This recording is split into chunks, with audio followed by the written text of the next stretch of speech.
साहेब आपला सीमा भागात सीना भीमा नदीकाठी दीड महिन्यापासून फक्त 2 तास लाईन आहेत. ह्यापेक्षा अगोदर मी मूलभूत हक्क संघर्ष समितीच्या वतीने निवेदन दिलं होतं. आम्हाला ह्या राज्याने शेतकऱ्याला केव्हाही दुजाभाव सीमा भागावरती आम्हाला लाईनच नाहीत. 2 तासामध्ये काय होतं तर एवढा दिवस आम्ही अगोदर 10-15 वर्षापासून हे असलं पद्धतच नव्हतं. 2-3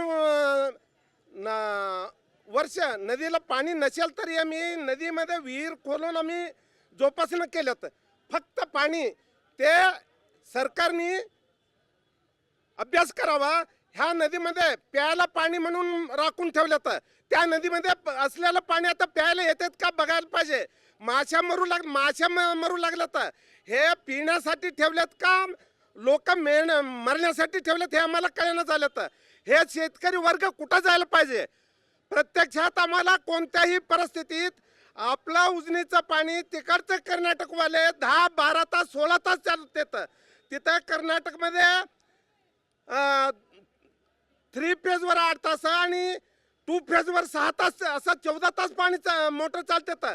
आपल्याकडं प्रत्यक्षात आपलं पाणी असून आम्हाला 2 तास पाणी. आम्ही शेतकरी संघटनेच्या वतीने मी काही केलं तरी हे सरकार झोपीत आहेत. आणि सरकारला आम्हाला एवढाच विनंती आहे. आम्ही अगोदरपासून ह्या सरकारला महाजन आयोगाप्रमाणे आम्हाला हे शेतकऱ्याला जर हे वीज आणि पाणी द्यायचं नसेल तर आम्हाला कर्नाटकमध्ये जाण्यासाठी परवानगी मिळावं हेच आपला इच्छा आहे. साधारणतः किती गाव आहेत, किती गावाच्या नागरिकांनी मागणी केलेली आहे? हो ते सर्व सीना भीमा नदी काठीचं सर्व अगोदर मी 2021-22 ला मी 11-12 गावं ग्रामपंचायती ठराव केलं होतं.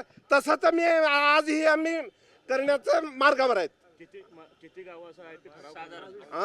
आता 28 गावात जाण्यासाठी पुन्हा इच्छुक आहेत. कोणत्याही परिस्थितीत आम्हाला मूलभूत सुविधा द्यायला पाहिजे. आम्हाला शेतकऱ्याला न्याय द्यायला पाहिजे.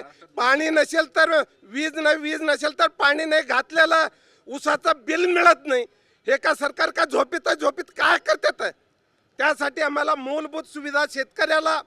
तुम्ही आमदाराला भेटून हे प्रश्न मांडण्याचा प्रयत्न केला का नाही? शेतकरी आता सचिन दादा कल्याण शेट्टी आहेत. कोणी फिरकायला तयार नाही. तर आम्ही मीडियावाले आम्ही सोशल मीडियावर दिलो. काय कोणाला शेतकऱ्यांचं वालीच कोण नाही. पालकमंत्री घेतले तर घेतल्यावर हसले तर काय करायचं त्याला. म्हणजे आपलं शेतकऱ्यांचं निवेदन बघून त्याला हसू वाटतं. म्हणजे हे पालकमंत्री आहे का काय मला माहित नाही. म्हणजे आपलं शेतकऱ्यांचं थट्टा मस्करी करतात का काय म्हणाला आम्हाला असं वाटू लागलं. तर शेतकऱ्यांचं निवेदन मागा शेतकऱ्यांचं ह्याच्यामध्ये त्यांचं लक्ष नाही. फक्त शेतकऱ्यांचं थट्टा मस्करी करण्यामध्ये ते व्यस्त आहेत. तुम्ही सरकारकडे मागितले आहेत किंवा पालकमंत्र्यांना त्याचं निवेदन दिलेलं आहे, त्या अपेक्षा कर्नाटक राज्य पूर्ण करेल असं वाटतंय? कर्नाटकमध्ये त्या बाजूला हे बघा माझं आईचं शेत आहे. आईकडचं शेत कर्नाटकमध्ये, वडिलाकडचं शेत महाराष्ट्रामध्ये आहे.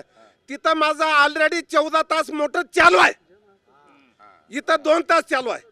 आमची भागातला ज्या ठिकाणी दक्षिण अक्रोड तालुका सीमा भागात जे काय सीना नदी भीमा नदी काठचे जे लोक आहेत, जे शेतकरी सर्वजण विनंती घेऊन इथं आले होते की पालकमंत्र्याला भेटून जे काही आम्हाला अडीअडचणी आहे सीमा भागात कोणी वाली नाही आहे म्हणून आम्ही आलो होतो.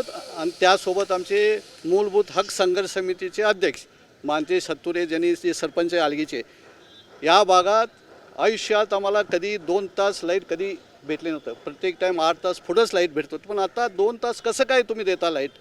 2 तासात पाणी शेताला जाऊ शकत नाही. 5-5 किलोमीटर आमचे पाईपलाईन आहेत. लोकाला या शासनाला कळायला पाहिजे की शेतकरी 2 तास लाईट दिले तर मग त्यांचं ऊस जगतं काय, काय परिस्थिती आहे, जानवरचं परिस्थिती, अनेक विषय आहे गावात. मागणी तुमची काय? आमची मागणी असं आहे की या भागात आमच्या भागात 8 तास पूर्वीसारखं जास्त वीज द्यायला पाहिजे, लाईट द्यायला पाहिजे, जेणेकरून आम्हाला शेतीचं कामकाज करता येते. एवढंच विनंती होतं. आणि जर ह्यांच्याकडे होत नसेल तर आम्ही सर्व आमचे पूर्ण भागात दक्षिण आणि अक्रोड सीमा भागात जे लोक आम्ही विचार केलेत, दुसरे विचार केलेत. आणि इथं आम्ही पालकमंत्रीला निवेदन दिलं. पालकमंत्री जे आमदार असले सर्वांना मान निवडून विचार केला. विचार म्हणजे काय? जे काय आम्ही निर्णय घेतो आम्ही ज्या आमचे जे मीटिंग होईल भागातले सर्व लोकल त्यावर निर्णय करू. यापूर्वी पण म्हणजे आता यांनी हत्तुरे साहेबांनी सांगितलं आहे की आम्ही कर्नाटकमध्ये जाणार आहे, ते- असा निर्णय घेतलाय. तर तुम्ही स्पष्ट सांगा ना. नाही यापूर्वी कर्नाटक जाण्यासाठी सर्व ग्रामपंचायतीने ठरावाद्वारे शासनाला माहिती दिली होती. त्याप्रमाणे तेव्हा शासन विरोधात काहीतरी केले होते. मग नंतर शासन काय आम्हाला निधी देऊन त्या भागात रोडचे चांगले व्यवस्था केलेत. फक्त आम्ही संघर्ष केला म्हणून आम्हाला आमचे जे काही मूलभूत हक्क समितीचे जे काही संघटना आहे त्या संघटनामार्फत आमच्या भागात रोड केलेत.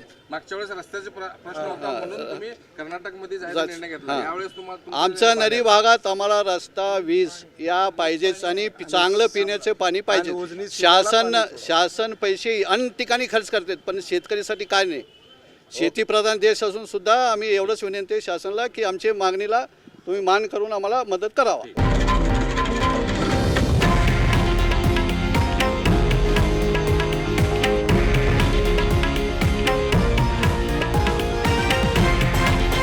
हे आहे देशातील नंबर 1 न्यूज नेटवर्क आणि आपण पाहत आहात TV9 मराठी, एकमेव.